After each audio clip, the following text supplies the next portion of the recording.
بسم اللہ الرحمن الرحیم۔ السلام علیکم دوستو، دنیا بھر کی خبروں میں آج آپ سنیں گے، لیکن اس سے پہلے اگر ہو سکے تو لائک اور سبسکرائب کا بٹن ضرور دبا لیں، شکریہ۔ سپریم کورٹ نے ڈپٹی اسپیکر کی رولنگ کو غیر آئینی قرار دے کر قومی اسمبلی بحال کر دی۔ مولانا فضل الرحمان کو آوازیں لگا لگا کر عمران خان نے خراب کر دیا۔ عمران خان نے پی آئی اے کا جہاز پکڑ کر نواز شریف کی طرف فضول سیریں نہیں کی۔ ڈالر اور اپوزیشن میں کوئی فرق نہیں ہے۔ مولانا کی اپنی پرمٹ کی کئی کہانیاں ہیں۔ بشرا بی بی کی دوست فرح خان کون ہے؟ مولانا فضل الرحمان کو اب کی بار فوج سے چھیڑ چھاڑ مہنگی پڑے گی۔ عمران خان کو دیکھتے ہوئے انڈین وزیر اعظم مودی بھی امریکہ کے سامنے اکڑ گئے۔ تو آئیے چلتے ہیں اب خبروں کی تفصیل کی جانب۔ سپریم کورٹ آف پاکستان نے قومی اسمبلی کے ڈپٹی اسپیکر کی رولنگ کو غیر آئینی قرار دیتے ہوئے قومی اسمبلی اور کابینہ کو 3 اپریل حیثیت سے بحال کر دیا، جبکہ عدم اعتماد ووٹنگ کے لیے قومی اسمبلی کا اجلاس بلانے کی ہدایت بھی کر دی ہے، اور وزیر اعظم کی قومی اسمبلی توڑنے کی سفارش، جبکہ صدر مملکت کے اسمبلی تحلیل کرنے کے حکم کو غیر قانونی قرار دیتے ہوئے اسے 3 اپریل کی صورت بحال کر دیا۔ سپریم کورٹ نے قومی اسمبلی کا اجلاس 9 اپریل 2022 کو بلانے کی ہدایت کرتے ہوئے تحریک عدم اعتماد کی کارروائی جاری رکھنے کا حکم بھی دیا، اور ہدایت کی کہ اگر عدم اعتماد کامیاب ہو جاتی ہے تو قومی اسمبلی نئے وزیر اعظم کا انتخاب کرے، اور اگر ناکام ہوتی ہے تو عمران خان بطور وزیر اعظم اپنا کام جاری رکھ سکیں گے۔ عمران خان بطور وزیر اعظم، جبکہ ان کی کابینہ کے اراکین کی حیثیت بھی بحال ہو گئی ہے، اس طرح معاونین اور مشیر بھی عہدوں پر بحال ہو گئے ہیں۔ دوستو، سب سے پہلے پاکستان کی بات ہو جائے، نواز شریف، آصف علی زرداری اور مولانا فضل الرحمان کے دکھ تو سمجھ میں آتے ہیں۔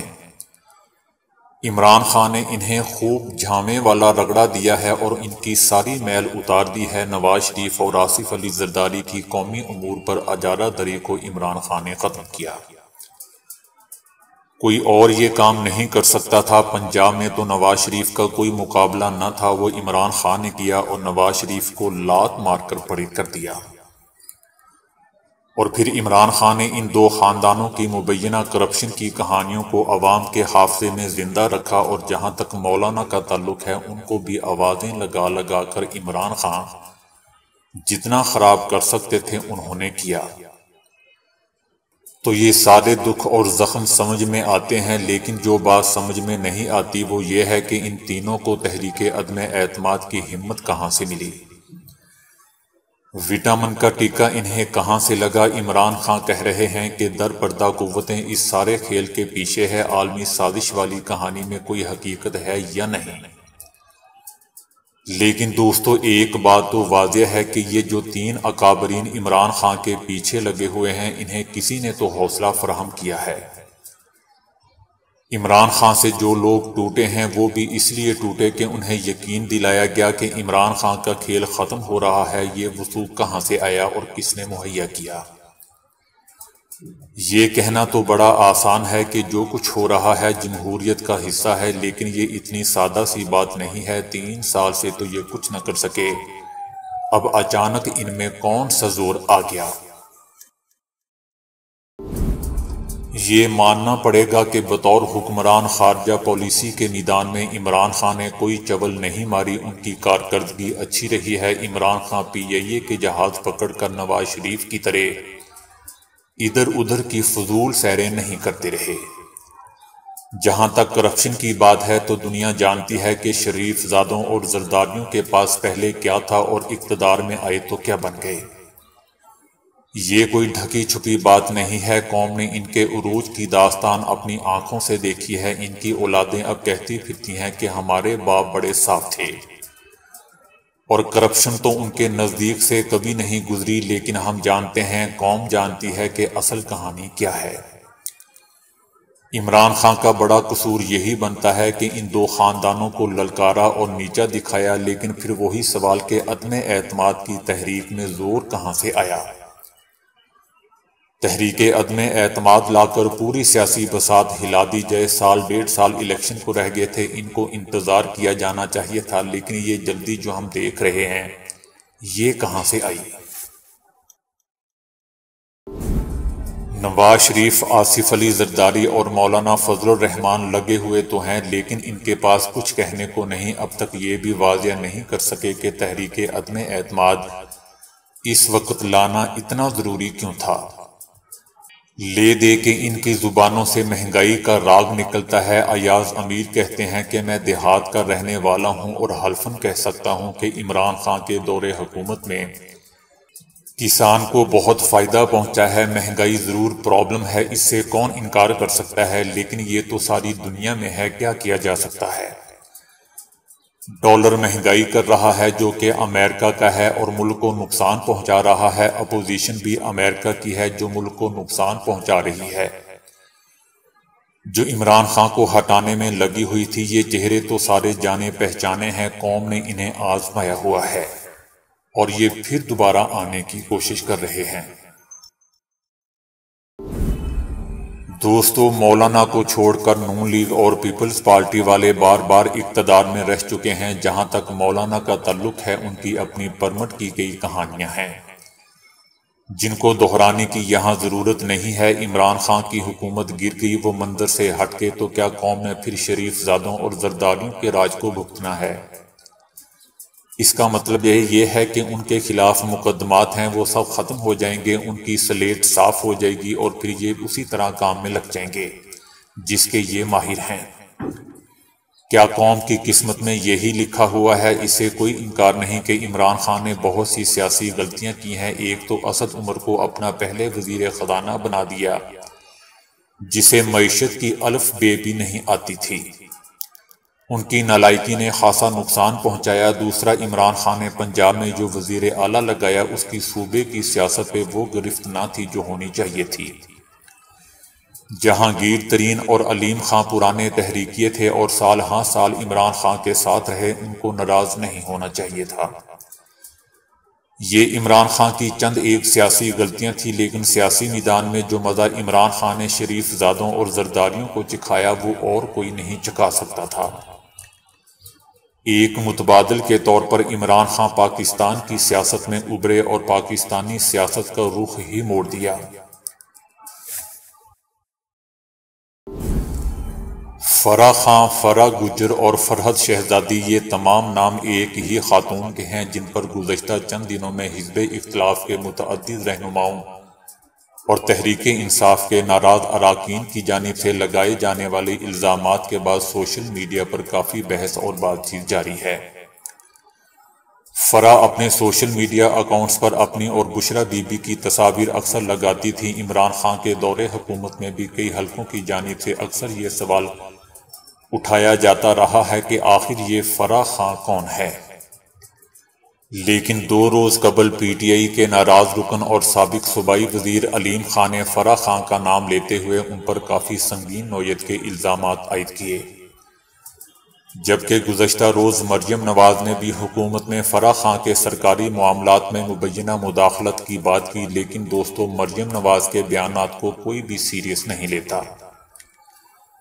اگرچہ فرح خان کی جانب سے تو اب تک کوئی موقف سامنے نہیں آیا ہے، لیکن وزیر اعظم عمران خان نے ایک انٹرویو دیتے ہوئے کہا تھا کہ اپوزیشن کو میرے خلاف کوئی بات نہیں مل رہی تو وہ میری بیوی کے خلاف باتیں کرتے ہیں اور ان کی دوست فرح کی کردار کشی کی مہم چلا رہے ہیں۔ فرح خان کے خاندانی ذرائع کا دعویٰ ہے کہ وہ اس وقت دبئی میں ہے، جبکہ ان کے شوہر احسن جمیل گجر چند روز قبل ہی امریکہ روانہ ہوئے ہیں۔ یاد رہے دوستو کہ احسن جمیل گجر کا نام سن 2018 میں اس وقت منظر عام پر آیا تھا جب پنجاب کے شہر پاک پتن میں وزیر اعظم عمران خان کی اہلیہ کی بیٹی کے ساتھ پولیس نے ناروا سلوک کیا تھا۔ اس وقت احسن جمیل گجر نے ڈی پی او پاک پتن رضوان گوندل کو وزیر اعلیٰ ہاؤس میں بلا کر بشرا بی بی کے سابق شوہر خاور مانیکا کے ڈیرے پر جا کر معافی مانگنے کو کہا تھا۔ فرح خان کے بارے میں مزید بات کرتے ہوئے ان کے رشتہ داروں کا کہنا ہے کہ فرح کی شادی 90 کی دہائی میں احسن گجر سے ہوئی، جو پہلے سے ہی شادی شدہ تھے۔ احسن جمیل گجر مسلم لیگ نون سے الیکشن لڑنے والے ایم پی اے چودھری اقبال گجر کے بیٹے ہیں۔ احسن نے فرح کو لاہور ڈی ایچ اے میں گھر لے کر دیا ہوا ہے اور اسی گھر میں عمران خان اور بشرا بی بی کا نکاح بھی ہوا تھا۔ شیخپورہ کے نزدیک ایک گاؤں سے تعلق رکھنے والی فرح نے لاہور میں مختلف جگہوں پر نوکریاں کی اور اسی دوران ان کی احسن جمیل گجر سے ملاقات بھی ہوئی اور اس کے بعد انہوں نے نوکری چھوڑ دی۔ فرح اور بشرا بی بی ایک دوسرے کے قریب پیری فقیری سے تعلق رکھنے کی وجہ سے ہوئی۔ فرح خان کو زیادہ تر بشرا بی بی کے ساتھ ہی دیکھا گیا، لیکن اپوزیشن کی طرف سے ایک تاثر یہ پایا جاتا ہے کہ فرح کی رسائی بنی گالہ کے کونے کونے تک تھی۔ فرح خان کا کہنا تھا کہ ان کے گاؤں کے حالات اچھے ہیں، جہاں کارپٹ سڑکیں، بجلی کے نئے کھمبے اور ٹرانسفارمرز، ہاسپٹل اور ہر قسم کی سہولت موجود ہے۔ فرح کے گاؤں کے لوگوں نے بھی ان کی تعریف کی ہے اور بتایا کہ یہ تمام ترقیاتی کام گزشتہ ایک سال میں فرح خان کی وجہ سے ہوئے ہیں۔ مولانا فضل الرحمان کو اب کی بار فوج سے چھیڑ چھاڑ مہنگی پڑے گی۔ مولانا فضل الرحمان نے کہا ہے کہ نیشنل سیکیورٹی کمیٹی کے ابہام سے غیر جانبداری کا دعویٰ مشکوک ہو گیا ہے۔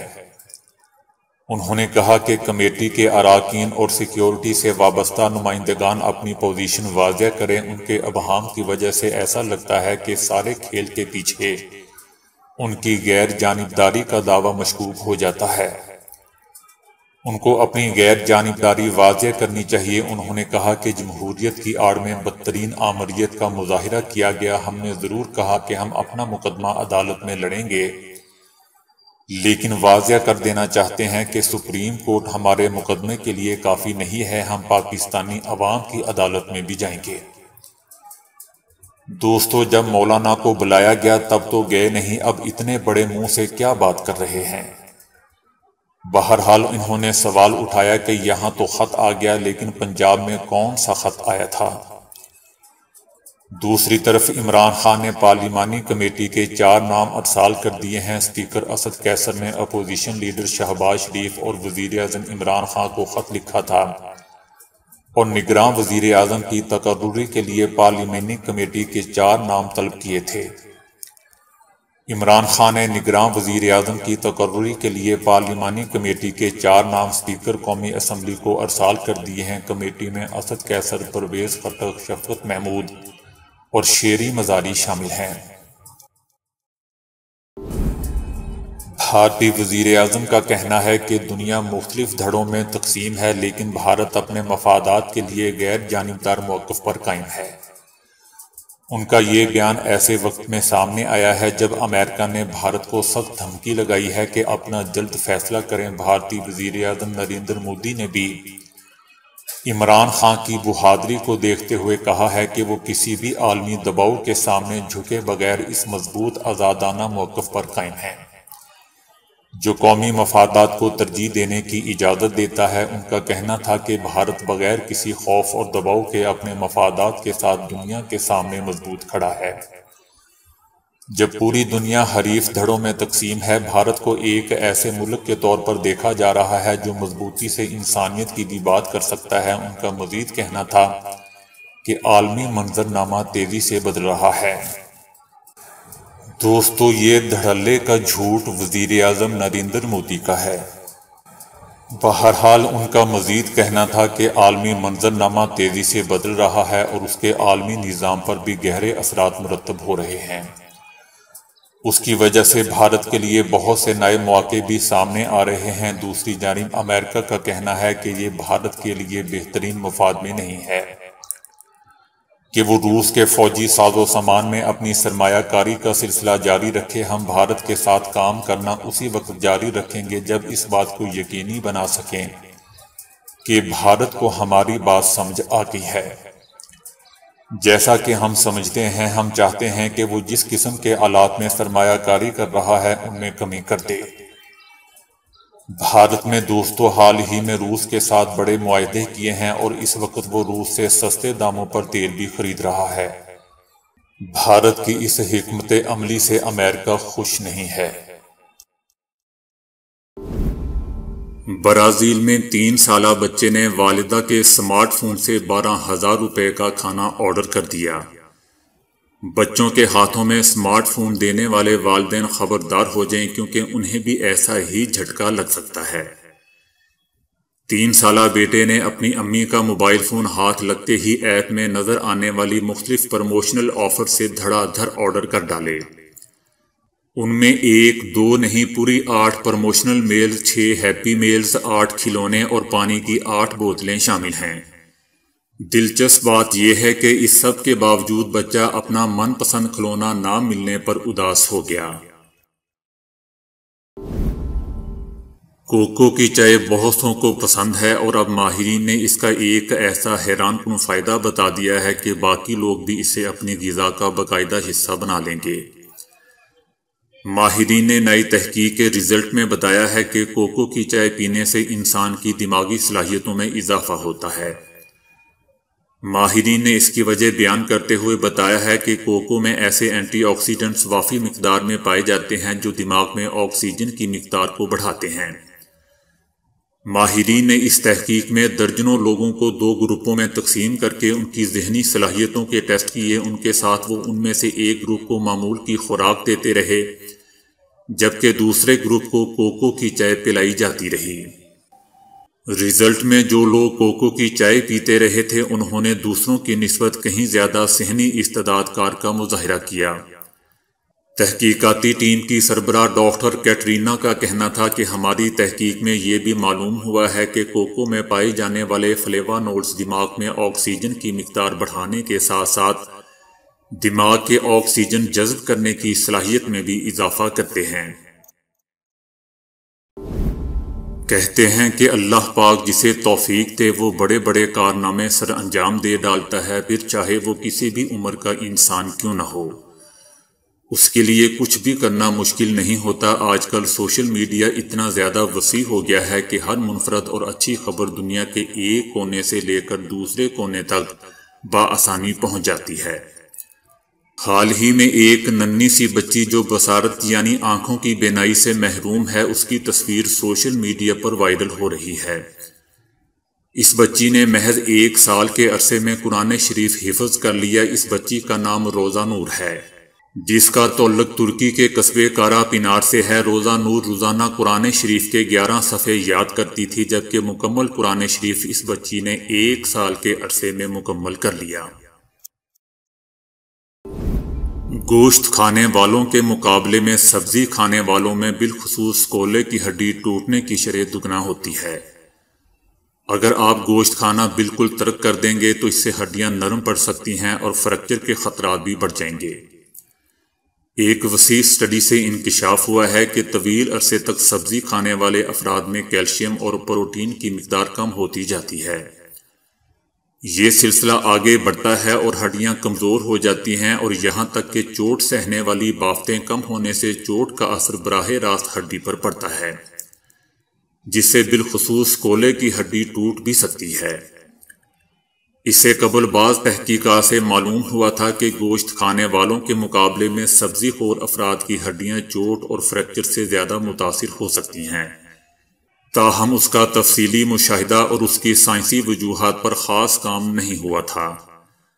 اب اس ضمن میں ایک بڑا سروے کیا گیا ہے جس میں ہزاروں افراد شامل ہیں۔ ایپیک آکسفورڈ کے نام سے شروع ہونے والے اس سروے میں 1993 سے اب تک 65,000 افراد کا بغور جائزہ لیا گیا ہے۔ اب تک گوشت خوروں کے مقابلے میں کھانے میں سبزی پسند کرنے والوں کی کولے کی ہڈیاں ٹوٹنے کا رجحان دگنا دیکھا گیا ہے۔ گوشت میں صرف مچھلی اور سبزی کھانے والوں میں یہ خطرہ گوشت خوروں سے معمولی زیادہ تھا، یعنی 25% تک دیکھا گیا۔ دوسری جانب صرف مچھلی اور سمندری گوشت کھانے والوں میں بھی ہڈی ٹوٹنے کا خطرہ بہت زیادہ تھا، بالخصوص بزرگ افراد میں کولے کی ہڈیاں سب سے زیادہ متاثر ہو سکتی ہیں۔ لیکن اسی سروے میں ایک اہم بات بھی سامنے آئی ہے کہ اگر آپ مسلسل سبزی کھانا پسند کرتے ہیں تو اس سے اگلے 15 برس میں کینسر کا خطرہ 10% اور دل کی بیماری کا خدشہ بھی 20% کم ہو جاتا ہے۔ تو دوستو ابھی کے لیے اتنا ہی۔ ویڈیو کو لائک اور شیئر کرنے کا بہت بہت شکریہ۔